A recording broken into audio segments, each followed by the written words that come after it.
Hello and welcome back. We're talking about Centrify CLI, and we're going to see the first examples. This is example number one. To illustrate the power of Centrify CLI, we're going to leverage a new feature that has been released in 20.5, and is the ability for a Centrify Connector to be activated using a registration code. So I have a Centrify Connector that needs to be activated, but if I look over to the GUI, for example, over the network where the connectors are, I don't have a way to generate a code here.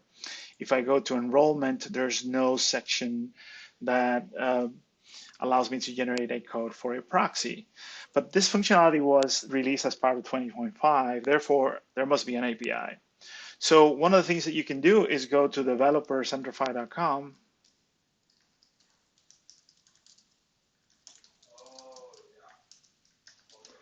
So this website has all the information about the APIs. For example, I happen to know the name of the API, and it's called GenereateNewProxyCode.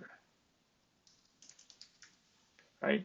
So this resource here is going to show you all the usage and the attributes of that API. For example, notice that there are several core APIs that can be used, and you can look at the different examples available. So now that I know that this API exists and I can use it, provided that I have the proper setup and that I have Centrify CLI, it could be as simple as just using Centrify CLI and generating it. For example, in this case, I'm going to go ahead and generate it. This is the resulting proxy code, right?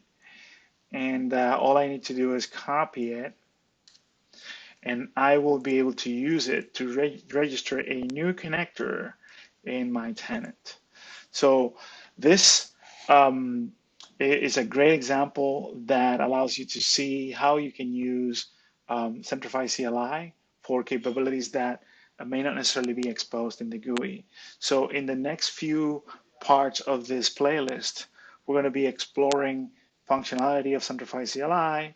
Over the next few days, we're going to be doing more examples, and I'm hoping that this series is of value for you.